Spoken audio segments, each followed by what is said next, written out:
Panchadashi. Panchadashi. There is a text that has waited 6 centuries to meet you. The Panchadashi, meaning the 15 discriminations, is attributed to Vidyaranya, a 14th century scholar and statesman who served as minister to the kings of the Vijayanagara Empire in southern India. He is believed to have later renounced political life entirely to address a problem that no amount of statecraft could solve: the gap between knowing a truth intellectually and actually living from it. The Panchadashi is his answer to that gap. It moves through 15 chapters, each one a precise act of separation, peeling away everything that consciousness is not, until only what it truly is remains. Where other texts describe this journey, this one performs it. It asks nothing of you except your attention and your willingness to look carefully at what you have always assumed about yourself. With that, we turn now to the text itself. The Panchadashi, the 15 candles. I bow to the lotus feet of my teacher, Shankarananda, the bliss of Shankara. His nature is the destruction of the great trance. He is the only cure for the crocodile of worldliness. He is the source of all joy. A note before we begin. The identity of Shankarananda in this invocation is a point scholars have genuinely debated. Some hold that Shankarananda was Vidyaranya's own personal teacher. Others read the name as a devotional title pointing toward the tradition of Shankara himself. The rendering here follows one plausible reading, but the honest answer is that the question remains open, and both possibilities are alive in the scholarly conversation. Chapter 1: The One Sound. The canonical title of this chapter is Tattva Viveka, the discrimination of truth. Verse 3: Before the world was painted, there was only the canvas. Before the sound was heard, there was only the silence.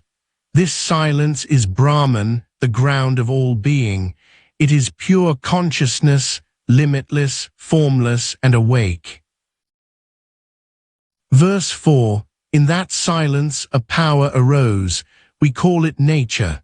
Like a mirror appearing in empty space, nature reflects the light of Brahman. This nature is woven of 3 strands: harmony, energy, and inertia.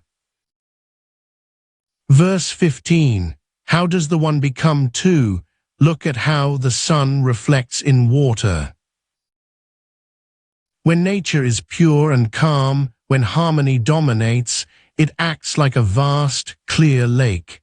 The consciousness reflected in this lake is called the Lord. He knows he is the sun. He controls the lake. He is the master of the veil. He is the creator. When nature is dirty and agitated, when inertia and energy dominate, it acts like 1,000 muddy puddles. The consciousness reflected in a puddle is called the soul. He forgets he is the sun. He thinks he is the puddle. He is the slave of the veil. He is the wanderer. The sun in the sky is the real. The reflection in the lake and the reflection in the puddle are just images, but the light in the images is the same light. Verse 16: The self, covered by the veil, appears to be in bondage. Uncovered, it is free. This is the whole teaching in a single sentence. Everything that follows is just a careful unpacking of what those 2 words, covered and uncovered, actually mean.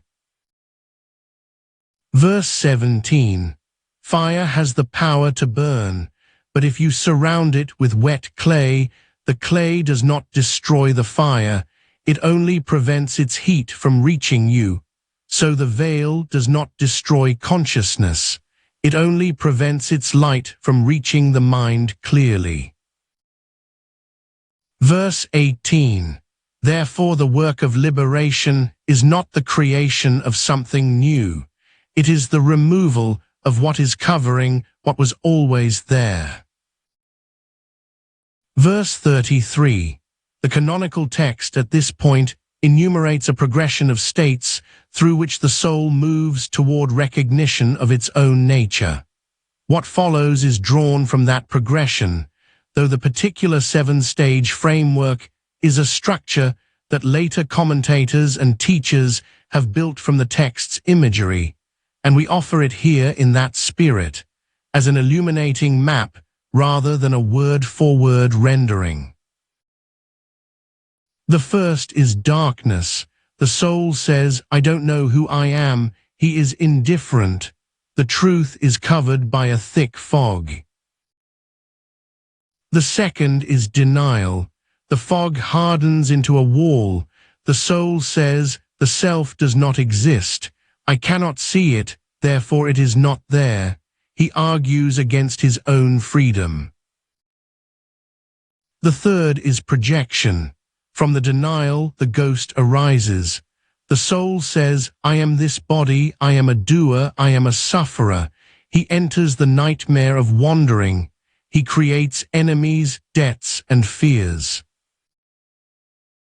The fourth is the rumor. He meets a teacher. He hears the truth. He says, the master says the self exists. I believe him, but I have not seen it. This is knowledge by report. It is like hearing about a city you have never visited. The fifth is the direct vision. He practices, he meditates. Suddenly the fog lifts. He says, I am that, not the body, not the mind, but the light. This is knowledge by sight. It is standing in the city square. The sixth is the falling of the knot. The rope that tied him to the puddle snaps. He says, I am not the doer, I am not the sufferer. The grief of the world washes off him like water off a stone. The seventh is the great satisfaction. This is the end of the road. He says, I have done what was to be done. I have attained what was to be attained. He rests in the natural, causeless joy of being. Now we turn to the teaching that the canonical text gives most directly in this first chapter. The analysis of being, luminosity, and delight as the three marks of the real. Verse 34, look at any object in the universe, a stone, a river, a thought. Each has 5 aspects. It is, it shines or is known, it is dear in some way, it has a name, and it has a form. Verse 35. The first 3, being, luminosity, and dearness, belong to the real. They are the canvas. The last 2, name and form, belong to the appearance. They are the paint. Verse 36. The practice is simple but ruthless. Ignore the name, ignore the form, focus entirely on the existence. When you look at the ocean, do not see the waves, see the water. When you look at the world, do not see the matter, see the being. This teaching, what the tradition calls Asti Bhati Priyam, is the doctrinal heart of the opening chapter. We will meet echoes of it throughout what follows.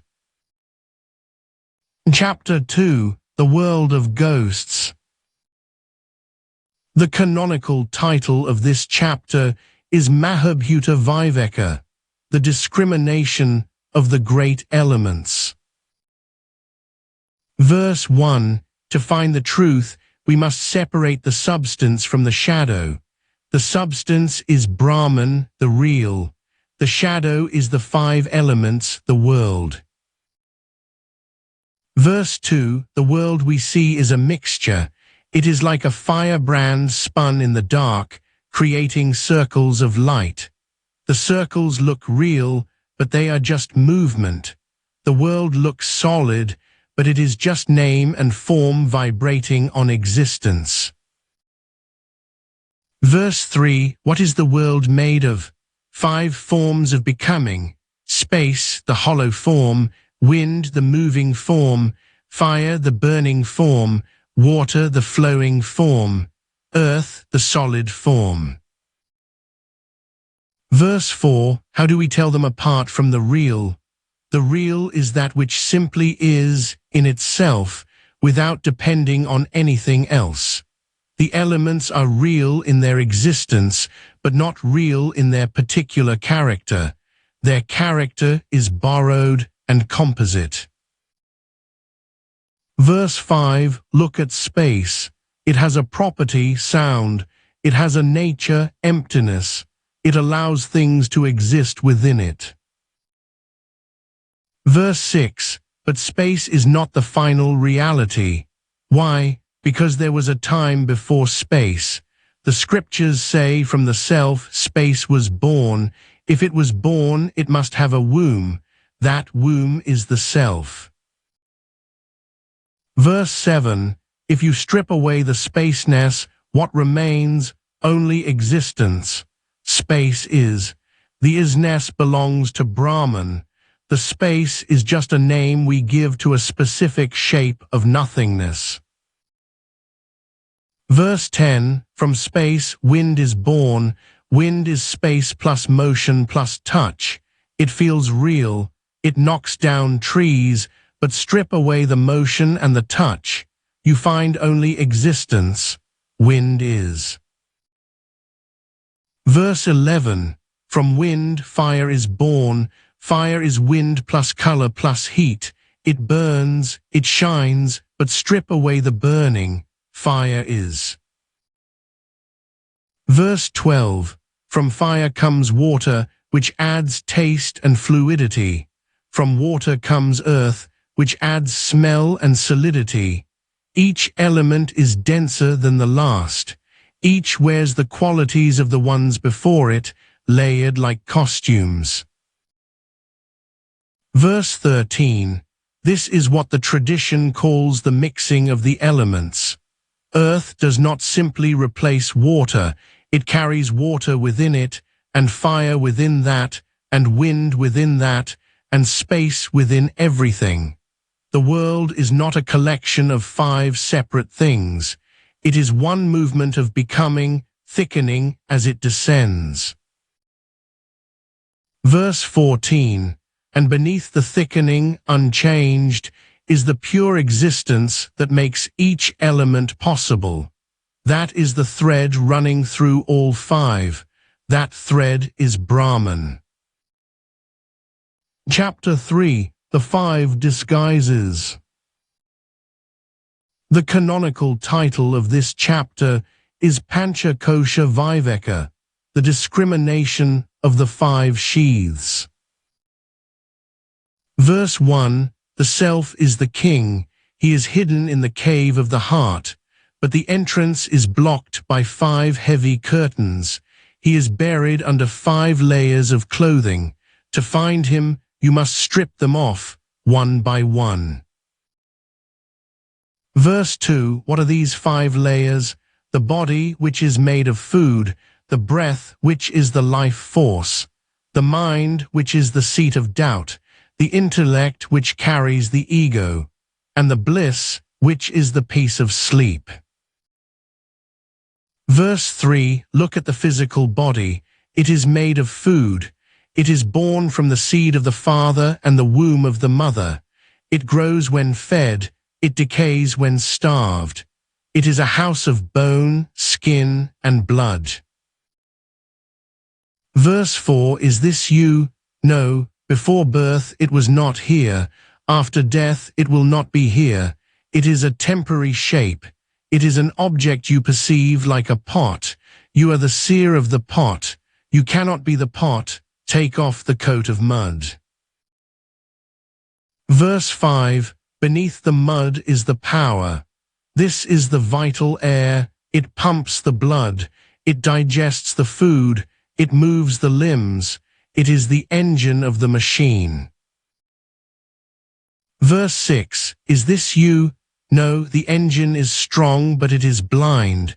It does not know who it works for. It runs during sleep, but it does not feel. It acts, but it does not know. You are the knower, you cannot be the blind wind. Take off the vest of wind. Verse 7, beneath the wind is the mind. It is a cloud of changing thoughts. It says, I want this, I hate that, this is mine. It is driven by the senses. Verse 8, is this you? No, the mind is unstable. One moment it is angry, the next it is calm. It is an instrument like a telescope. You are the eye looking through the telescope. Take off the shirt of desire. Verse 9, beneath the desire is the agent. This is the intellect. It takes the light of the self and says, I am the doer. It plans, it judges, it travels from life to life. It is the shadow of the king pretending to be the king.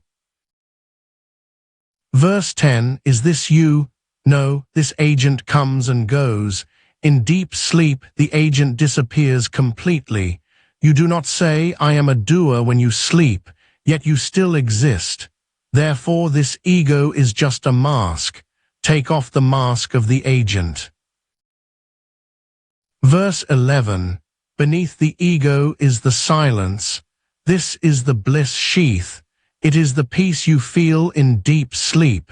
It is the joy you feel when you get what you want. It is the reflection of the self's joy in a quiet mind. Verse 12, is this you? No, even this bliss is a covering. It is temporary. It rises when you see a beautiful face. It sets when the face turns away. It is a reflection, not the light itself. Take off the veil of sleep. Verse 22, the student says, Master, I have stripped off the 5 layers. I have thrown away the body, the breath, the mind, the ego, and the joy. But now I see nothing. I see only a void. There is no self left. Verse 24, the master replies, you are right. You see nothing objective. But who is the witness of that nothing? Who is aware of the void? Verse 25, that awareness, which cannot be seen, but which sees the void, that is you. You are the truth that remains when everything else is negated. You are the witness of the absence of things. Chapter 4, the 2 creations. The canonical title of this chapter is Advaita Vedanta, the discrimination of duality. Verse 1, there are 2 creators in this universe. One is the Lord, the other is the soul. You must learn to tell their handiwork apart. Verse 2, the Lord creates the fact. He creates the gold, the stone, the water, and the body. The soul creates the meaning. He creates the wedding ring, the idol, the wall, and the enemy. Verse 20, consider a single gem lying on a table. 3 men look at it. The lover wants it for his beloved and feels joy. The rival hates that the first man might get it and feels anger. The ascetic does not care about wealth and feels indifference. The gem itself is just a cold red stone. It is the same for all 3, but the joy, the anger, and the indifference are totally different. The stone is in the world. The value is in the mind. Verse 21, the gem does not say, I am dear to him, or I am hateful to him. The gem is innocent.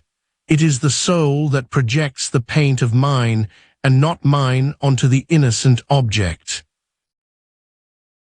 Verse 30, which creation binds you? The Lord's world does not bind you. The sun does not burn your ego, it only warms your skin. The mountain does not crush your spirit, It only blocks your path. It is the soul's world that binds.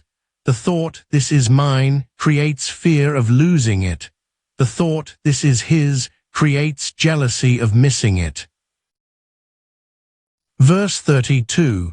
The mental world is stronger than the physical world. A man can be in a soft bed, but if his mind is spinning with worry, he is in hell. A man can be in a prison cell, but if his mind is free, he is at peace. Verse 37. How do we become free? By dissolving the world of the soul, but be careful.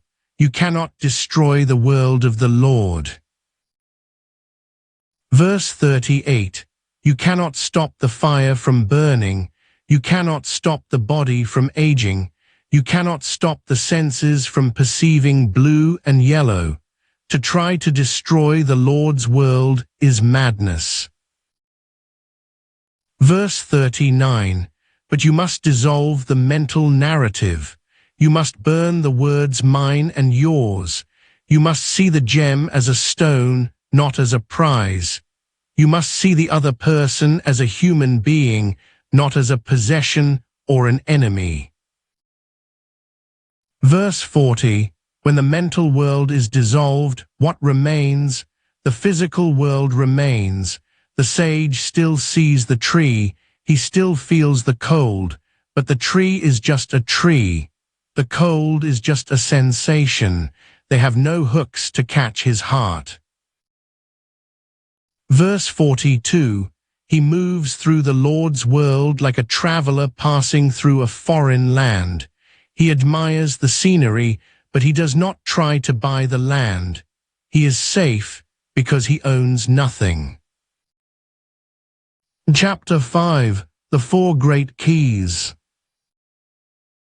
The canonical title of this chapter is Mahavakya Viveka, the discrimination of the great sayings. Verse 1. The Vedas are a vast forest of words, but hidden within them are four keys. These keys unlock the door to the infinite. One is taken from each of the four Vedas. The first is the definition from the Rig Veda, consciousness is Brahman. The second is the experience from the Yajur Veda, I am Brahman. The third is the instruction from the Sama Veda, that thou art. The fourth is the evidence from the Atharva Veda, this self is Brahman.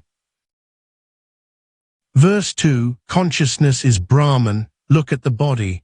There is a light by which the eyes see, the ears hear, the nose smells, and the tongue tastes. There is a light by which the mind thinks and the heart feels. That light is called awareness. This awareness is not a property of the body. It is the master of the body. And this same awareness is the master of the universe. The spark in you is the fire in the sun. Verse 3. I am Brahman. This is the roar of the awakened seeker. He realizes, I am that witness which remains when the body is ignored. I am that witness which remains when the ego is silent. He does not say, I am the body. He does not say, I am a part of God. He says, I am the whole. By nature, I am infinite. Verse 4. That thou art. This is the whisper of the teacher to the student. That refers to the Lord, to creation, preservation, and destruction. But strip away the power and you find pure consciousness. Thou refers to the individual, to birth, death, and limitation. But strip away the limitation and you find pure consciousness. The reflection in the vast lake and the reflection in the small puddle are different in size, but the water is the same. The teacher says, you are the water, not the puddle. Verses 5 through 8. This self is Brahman. This is the most direct pointing. This refers to the immediate presence right here, right now. It is the self hiding inside the illusion of the ego. It is the self that illuminates the waking world, the dream world, and the deep sleep. It is the screen on which the three movies play. That screen is Brahman. It is not far away. It is closer than your breath. Chapter 6. The Painted Universe. The canonical title of this chapter is Chitra Deepa, the lamp of the painting. Verse 1. The universe is a vast painting.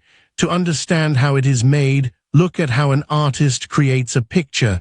There are 4 distinct stages: the bleached cloth, which is the pure white canvas; the stiffened cloth, the canvas treated to hold the paint; the outline, the faint sketch of what is to come; and the painting, the explosion of color and form. Verse 2. So too, the universe has 4 grades of reality. Brahman, which is pure consciousness, is the bleached cloth. The inner ruler, consciousness preparing to create, is the stiffened cloth. The thread soul, the subtle plan of the universe, is the outline. And the body of the world, the physical cosmos, is the painting. Verse 3. Look closely at the painting. There are mountains, rivers, and trees. There are also people. Some are painted as kings, some as beggars. The clothes of the painted figures are made of paint, but the substance of the figures, the ground they stand on, is the canvas. The beggar in the painting looks poor. The king in the painting looks rich, but if you touch them, they are both just cotton. The poverty and the wealth are illusions of the paint. The cotton is the reality. Verse 7. The soul is like a figure painted on the canvas. He forgets he is the canvas. He thinks he is the paint. Verse 18. To understand the soul, we must separate him into 2 parts. There is the anvil, the consciousness that stands still, which is the canvas. And there is the reflection, the consciousness that moves and changes, which is the paint. The anvil is the witness. It never changes. It supports the painting but is not involved in it. The reflection is the ego. It undergoes birth, death, joy, and sorrow. Verse 22. The painted man cries, "I am dying," but the canvas does not die. The painted man cries, "I am suffering," but the canvas does not suffer. The ignorance is simply this: the painted figure believes the properties of the paint belong to the canvas. He superimposes the change of the reflection onto the changeless self. Verse 24. The reference point of the eye is the key. If I refers to the reflection, you are a miserable creature, bound by time. If I refers to the anvil, you are the eternal witness, untouched by time. Verse 125. So the practice Vidyaranya recommends in this chapter is not a dramatic act of will. It is a quiet shift of attention. The witness is already present. It is always already illuminating every experience. What changes is simply where you place your sense of identity, in the paint or in the canvas. Verse 126. Consider the dreamer who becomes lucid in his dream. He does not destroy the dream. The city is still there, the people still speak, the road still winds through the hills, but something has shifted. He knows he is the dreamer, not the dream character. The city has lost its grip on him. He walks through it freely. Verse 127. So too the knower walks through the waking world. The world does not vanish. The colors are just as bright. The sounds are just as loud. But the knower knows he is the canvas. The world has lost its grip. Verse 128. And if it still grips, then the practice continues. The text says, again and again, turn the attention back. The painting is vivid, the canvas is subtle. The habit of mistaking paint for canvas is ancient and deep. The counter habit takes time to stabilize. Verse 129. But here is the encouragement. The witness needs no effort to exist. Effort is only needed to stop looking away from it. The sun does not struggle to shine. The effort is in removing the hand that covers your eyes. Verse 130. How does this man behave? Does he sit in a cave? Does he rule a kingdom? It does not matter. Verse 131. If his body is destined to be a king, he rules. If his body is destined to be a beggar, he begs. But inside, he is the same. He engages with the world like a man playing with a child. He plays the game, but he knows it is a game. He is never serious about his character, and he is never afraid for his canvas. Chapter 7. The Great Satisfaction. The canonical title of this chapter is Triptydipper, the Lamp of Satisfaction. Verse 1. There are two kinds of men in this world. The hungry man says, I need this to be happy. He is a beggar even if he is a king. The sated man says, I need nothing. He is a king even if he is a beggar. Verse 2. The scripture says, if a man knows the self as I am this, desiring what, and for whose sake should he suffer with the body? This question is the key. If you know you are the fullness, the hunger stops. Verse 32. The soul passes through the stages we encountered in the first chapter. The forgetting, the denial, the nightmare of ego identity, the rumor of the teaching, the direct vision, the falling away of grief, and the great satisfaction that is the natural end of the journey. Most men die somewhere in the middle. The seeker reaches the hearing. The sincere practitioner reaches the vision. But only the knower reaches the satisfaction, the state in which nothing more is needed and nothing more is sought. Verse 33. Most men die in the nightmare. The seeker reaches the rumor. The yogi reaches the vision, but only the knower reaches the satisfaction. Verse 34. What distinguishes the knower from the yogi? The yogi must enter samadhi to rest in the self.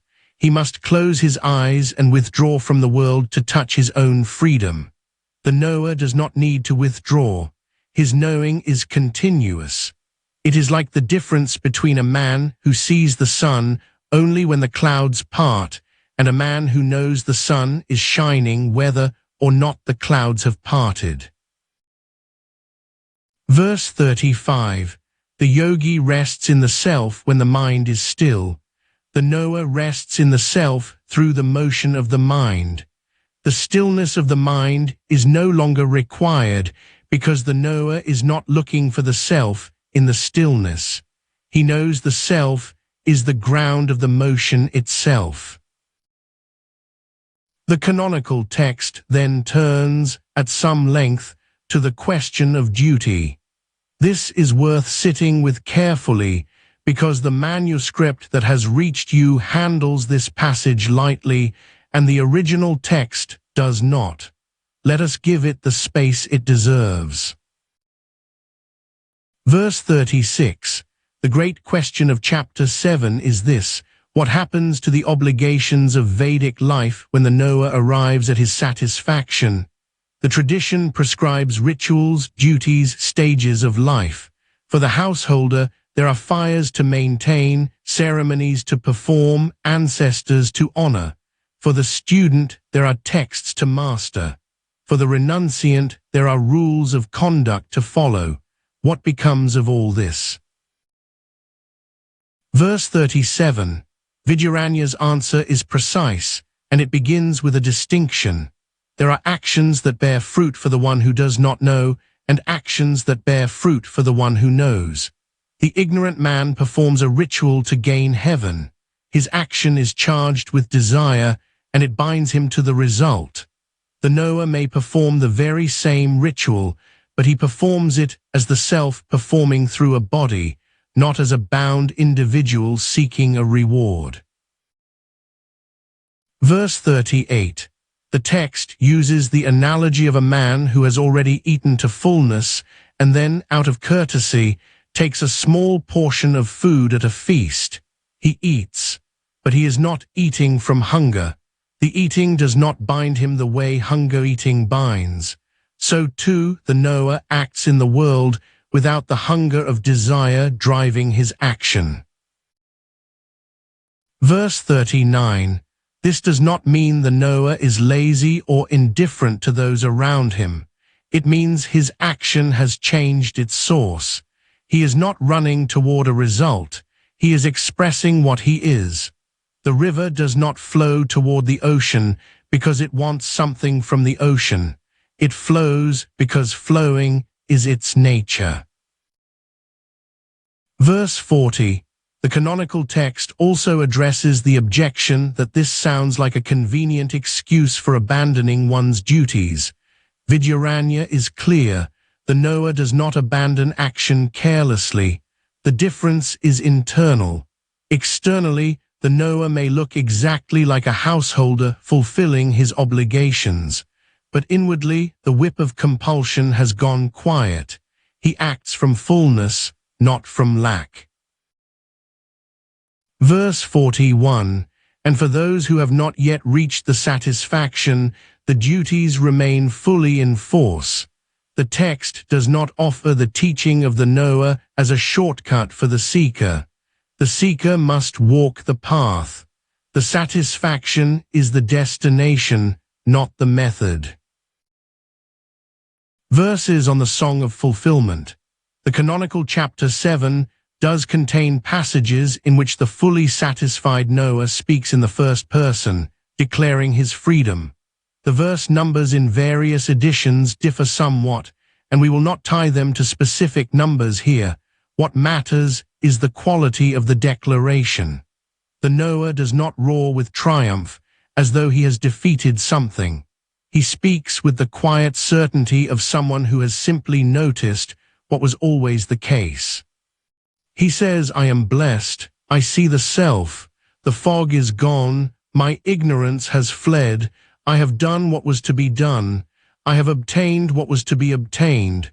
This is the satisfaction, this is the end. There is no drama in this. That is what makes it different from ordinary joy, which is always the victory of something over something else. The satisfaction is not a victory. It is the recognition that the war was never real. Chapter 8. The Anvil of the Soul. The canonical title of this chapter is Cutes the Deeper, the Lamp of the Immutable. Verse 1. In the workshop of the world there is an anvil. The blacksmith hammers the iron on it. The iron changes shape. It bends, it sparks, it breaks. But the anvil does not move. It supports the blows, but it receives no dents. Verse 2. Who is this anvil in you? It is the witness consciousness. The mind is the iron. It gets hammered by pain and pleasure. It changes shape from happy to sad to angry, but the witness simply observes. It does not change. It is the immutable ground. Verse 3. Imagine a stone wall bathed in sunlight. Now hold a mirror in front of the wall. A patch of reflected light falls on the wall. Now you have two lights. The general sunlight, which is everywhere, diffuse and constant, and the reflected sunlight, which is bright, focused, and moving. The wall is the body and mind. The general sunlight is the anvil, always there, illuminating everything silently. The reflected sunlight is the ego, the specific I that feels bright, intelligent, and active. Verse 4. The reflected sunlight moves when the mirror moves. The general sunlight never moves. The ignorant man looks at the moving bright patch and thinks, the light is moving. The wise man sees the wall and knows the general light is still. Verse 22. The ego is a strange creature. It is not real like the anvil, and it is not totally unreal like a rabbit's horn. It is an appearance. It is like a face in a mirror. It looks exactly like the face, but it has no substance. Verse 23. The ego says, I am the knower. This is half true. It knows things because it borrows light from the anvil, but it claims the knowing for itself. It is like the moon claiming to be the source of light. Verse 28. Why do we not feel the anvil? Because the ego is too loud. The reflected light is so blindingly bright that it washes out the general light. We are fascinated by the movie and forget the screen. Verse 29. The veil does two things. It hides the anvil through ignorance, and it projects the ego through illusion. The ego then screams, I am the only self. Verse 74. What happens when you realize the truth? Does the ego die? No, the mirror is not necessarily broken. The reflection continues to exist. You still use the word I, you still answer to your name. Verse 75. But the delusion dies. You know that the I moving in the world is just a reflection. You know your true identity is the general sunlight, the anvil. You watch the ego act, suffer, and enjoy, just as you watch a character on a stage. You are the silent support. Chapter 9. The Worship of the Shadow. The canonical title of this chapter is Dhyana Deepa, the Lamp of Meditation. Verse 1. There are two ways to reach the fire. Through inquiry, you analyze the smoke, trace the heat, and find the fire. This is the path of knowledge. It depends on understanding the nature of the object. Through meditation, you imagine the fire. You chant the name of the fire. You focus your will on the idea of fire. This is the path of concentration. It depends on the sustained effort of the subject. Verse 2. For the sharp mind, inquiry is enough, but for the restless mind or the dull mind, inquiry fails. The logic slips away like water through fingers.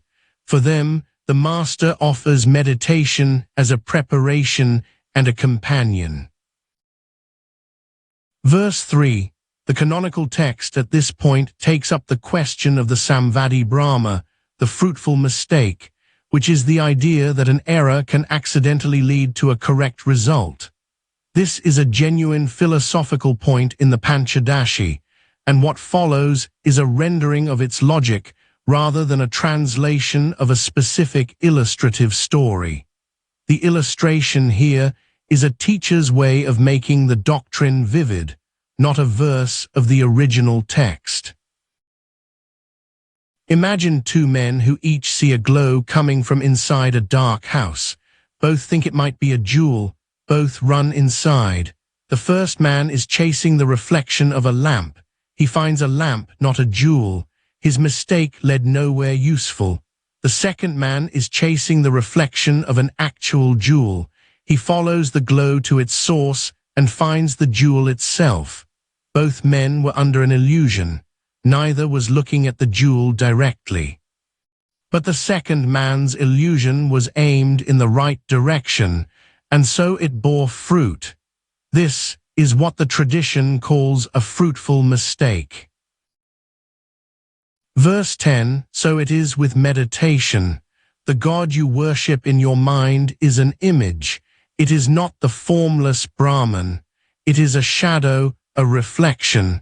But if you hold on to this shadow with love and focus, it leads you to the real. The shadow of the king leads you to the king. Verse 64, you cannot see the king when he is in his private chambers, so you worship his portrait, you bring it flowers, you bow to it. Does the portrait have power? No, it is just paint and canvas, but the king is pleased by your devotion to his image. Eventually he opens the door and lets you in. Verse 65, Brahman without attributes is the king in private. Brahman with attributes is the portrait. Worship the portrait, God with form, name, and qualities. The reality behind the portrait will eventually reveal itself. Verse 123, knowledge happens in a flash. Once you see the rope is not a snake, the snake is gone forever. But meditation is a long acquaintance. It requires consistency. Verse 124, if you are worshipping the self as the beloved, you must hold that thought. If the mind wanders, bring it back. If the doubt whispers, this is just imagination, ignore it. Keep painting the image until it feels real. As a man thinks, so he becomes. If you meditate on the absolute long enough, the mind takes the shape of the absolute. The iron ball, staying in the fire, eventually becomes fire. Verse 156. What if a man meditates all his life but never realizes the truth? Is his effort wasted? Verse 157. No, even if he dies with the shadow in his mind, he is safe. He travels to the world of the Creator. There, taught by the Creator himself, the shadow turns into substance. He attains freedom at the end of the cycle. The slow path is longer, but it arrives at the same ocean. Chapter 10. The Lamp in the Theatre. The canonical title of this chapter is Nataka Deepa, the Lamp of the Drama. Verse 1. Imagine a great dance hall. There is a patron sitting on the throne. There is a dancer performing on the stage. There are musicians playing the rhythm. And in the center, there is a great lamp. Verse 2. The lamp does three things. It lights up the patron, it lights up the dancer, and it lights up the empty stage when the show is over. The lamp does not care. It shines with the same brilliance on the dancer's movement and on the patron's silence. It does not dim when the stage is empty. Verse 11. Now look inside yourself. The theater is your own heart. The patron is the ego. He thinks he owns the show. The dancer is the intellect. She moves, deciding, judging, planning. The musicians are the senses. They play the rhythm of sight and sound. And the audience is the world of objects. Verse 12. And the lamp is the witness consciousness. It illuminates the ego, I am. It illuminates the intellect, I think. It illuminates the objects I see, and when they all leave in deep sleep, it illuminates the silence. Verse 13. The lamp does not move with the dancer. It does not get excited with the patron. It stands apart. Even if the dancer performs a tragedy, the lamp does not weep. Even if she performs a comedy, the lamp does not laugh. It simply reveals. Verse 14. The witness is the same. The ego screams, I am suffering. The intellect plots revenge. The senses burn with desire, but the witness simply shines. It sees the suffering. It sees the plotting. It sees the desire. It is never singed by the fire it lights. Verse 26. The student asks, but the ego feels like the light. It says, I know, how do we separate them? The master replies, watch the oscillation. The ego comes and goes. It rises in the morning, it sets at night. The intellect rises with a thought, it sets with the next thought. Whatever moves is the dancer. Whatever watches the movement without moving itself is the lamp. Chapter 11. The Joy of Yoga. The canonical title of this chapter is Yogananda, the bliss of yoga. Verse 1. We have lit the lamp of knowledge. Now we must taste the fruit. The fruit is bliss. The self is not just light, it is love. Verse 2. What is the proof? The proof is in your own heart. Ask yourself, may I never cease to be? May I exist forever? Every living being has this prayer. No one wants to die. No one wants to lose themselves. This fierce love for one's own existence proves that the self is the source of all value. Verse 6. Look at how love moves in the world. A man loves his son. But why? Does he love the son for the son's sake? No. If the son grows up and becomes an enemy, the father disowns him. He loved the son only because the son brought joy to him. Verse 7. A man loves his wife, he loves his wealth, he loves his dog, but he loves them only as instruments. The moment they stop bringing joy to the self, the love dries up. Therefore, the self is the only true beloved. The world is loved only for the sake of the self. Verse 8. The center is the self. The wife, the son, the wealth, these are on the circumference. We love the center absolutely. We love the circumference only relative to the center. Verse 12. The self is bliss. Then why are we miserable? Because of the veil. It is like a man carrying a heavy load of wood. He is tired. He is sweating. When he throws the load down, he feels relief. The relief is not added to him. The relief was always there, it was just crushed by the load. Verse 13. The removal of pain is the art. When the mind stops spinning, the natural joy of the self bubbles up. You do not create happiness, you simply stop creating pain. Verse 35. Consider deep sleep. In sleep there are no objects. There is no money, no fame, no lover. Yet when you wake up, you say, I slept happily. Where did that happiness come from? It did not come from the world. It came from resting in your own nature. Verse 36. The yogi enters this state while wide awake.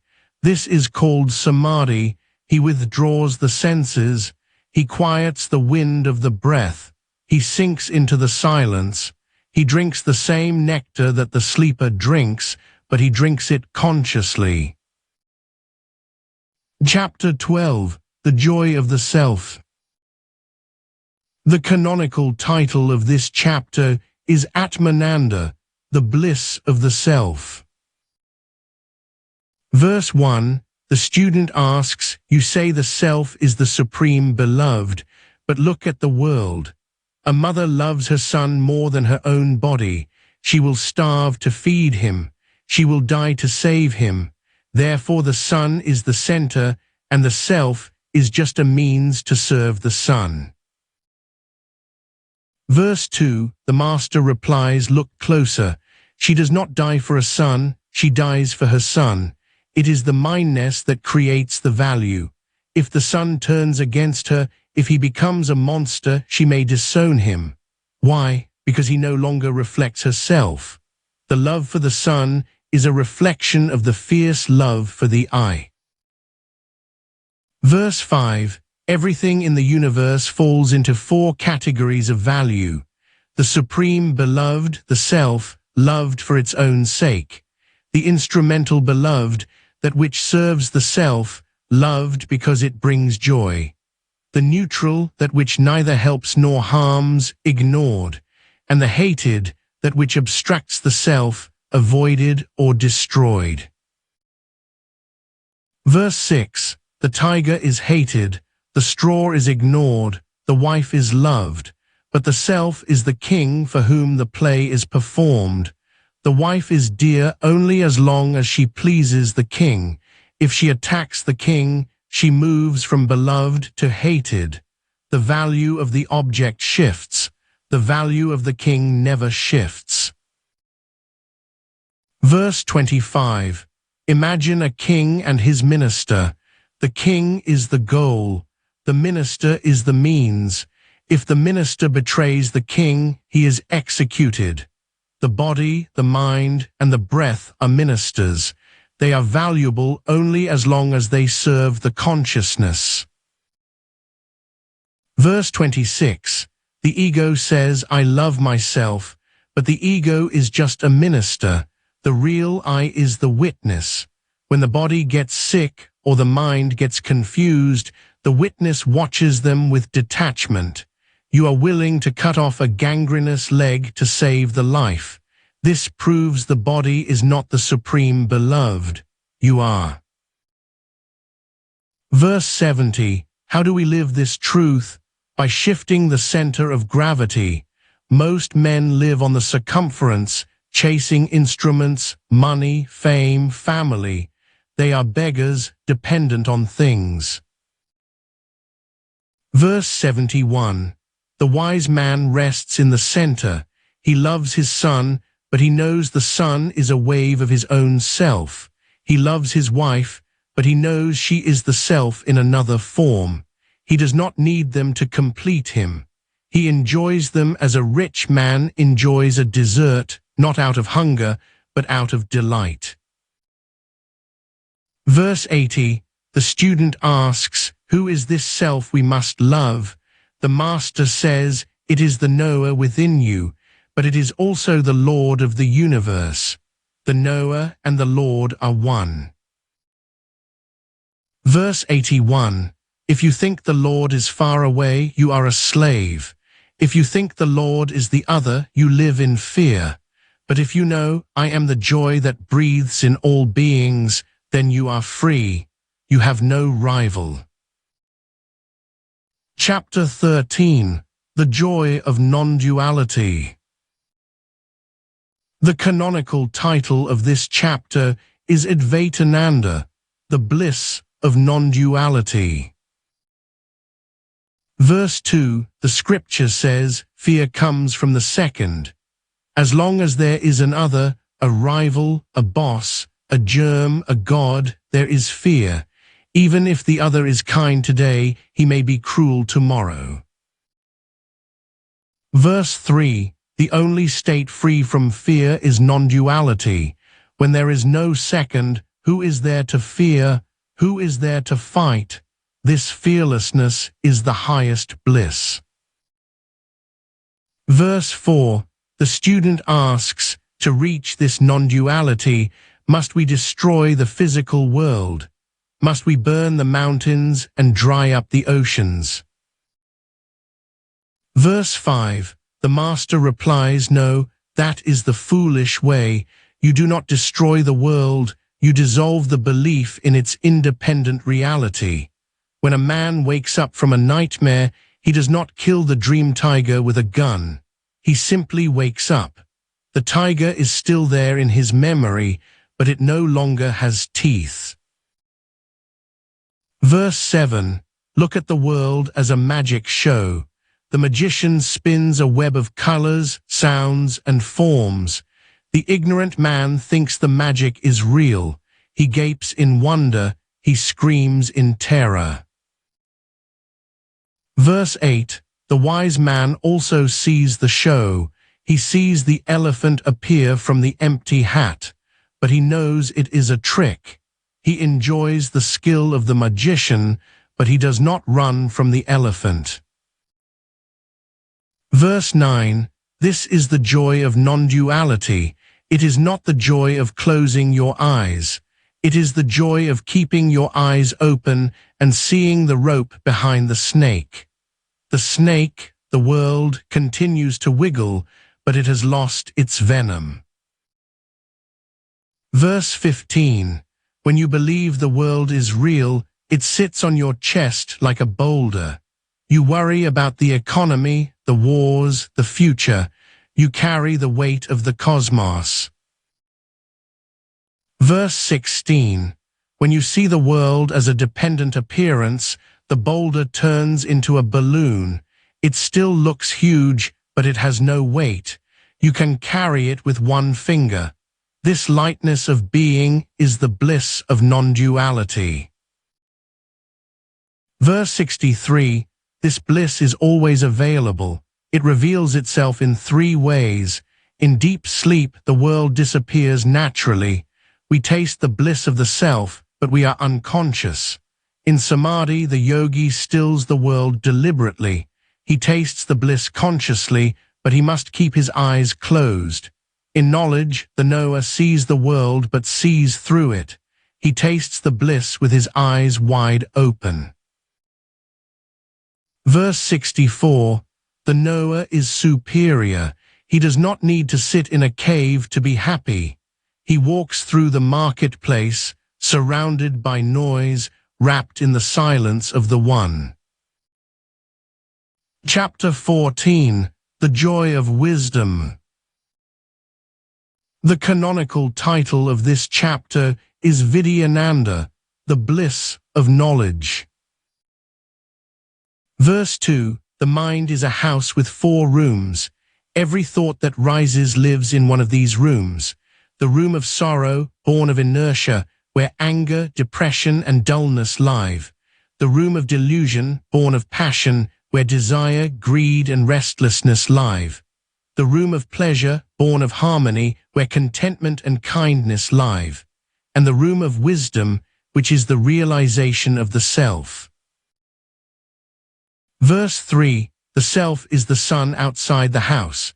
It shines on all 4 rooms equally, but the reflection looks different in each room. In the room of sorrow, the windows are painted black. The sun is not seen. In the room of delusion, the windows are stained red. The sun looks distorted and angry. In the room of pleasure, the windows are clear glass. The sun is seen as a beautiful reflection. In the room of wisdom, the man opens the door and walks out into the sunlight itself. Verse 4. When does the reflection appear? Only when the water is still. When the mind is agitated by desire or frozen by depression, the water is too choppy or too muddy. The face of the self cannot be seen, but when the mind is calm, the face appears. We call this happiness. Verse 5. The ignorant man thinks the happiness comes from the object that calmed his mind. The wise man knows the happiness comes from the self reflecting in the temporary calmness. Verse 13. What is the specific joy of wisdom? It is distinct from the joy of objects. It is the joy of understanding. Verse 14. It has 4 pillars. Absence of grief.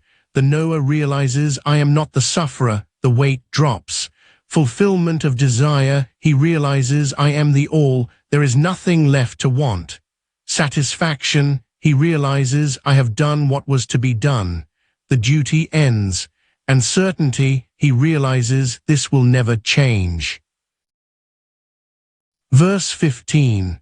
The joy of a king depends on his army and his treasury. It is fragile. The joy of the knower depends on nothing. It is the joy of the space, realizing it cannot be burned by fire. Verse 56. Consider 2 farmers looking at a field. The first farmer does not own the land. He looks at the harvest with greed. He calculates the profit. He worries about the rain. His joy is mixed with anxiety. The second farmer is the king.